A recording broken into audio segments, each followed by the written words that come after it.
আপনার কি মনে হয় একজন মা তার একমাত্র সন্তানের জানাজায় দাঁড়িয়ে মুচকি হাসতে পারেন? আজ শোনাবো এমন এক মায়ের গল্প যা আপনার চিন্তাধারা বদলে দেবে। সাদা কাফনে মোড়ানো নিথর দেহটা সামনে পড়ে আছে, চারদিকে আত্মীয় স্বজনের কান্নায় আকাশ বাতাস ভারী হয়ে উঠছে।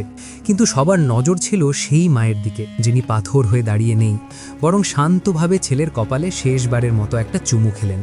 উপস্থিত মানুষগুলো বলাবলি করছিল, মা কি পাগল হয়ে গেলেন? শোক সইতে না পেরে কি জ্ঞান হারিয়েছেন?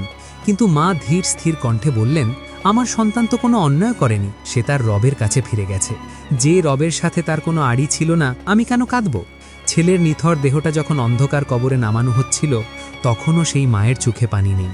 তিনি কেবল অপলক দৃষ্টিতে আকাশের দিকে তাকিয়ে বিড়বিড় করছিলেন। কেউ একজন জিজ্ঞেস করেই ফেলল, মা, এই অসীম ধৈর্য আপনি কোথায় পেলেন? মা শান্ত গলায় উত্তর দিলেন, আমানত যখন মালিকের কাছে ফেরত যায় তখন অভিযোগ করতে নেই।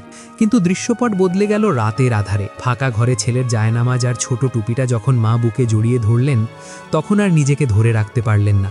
অঝরে কাঁদতে কাঁদতে বললেন, বাবা, তোকে তো আমি দুনিয়ার মোহে বড় করিনি, তোকে গড়েছিলাম জান্নাতের মেহমান হিসেবে। আশ্চর্যের বিষয় হলো, এর ঠিক কয়েকদিন পরই সেই মাও না ফেরার দেশে চলে গেলেন। আজ পাশাপাশি দুটি কবর। লোকে বলে মা ছেলের শোকে মারা গেছেন, কিন্তু সত্যটা হলো, মা শোকে নয়, বরং রবের প্রতি অটল বিশ্বাস নিয়ে তার প্রিয় সন্তানের সাথে দেখা করতে চলে গেছেন।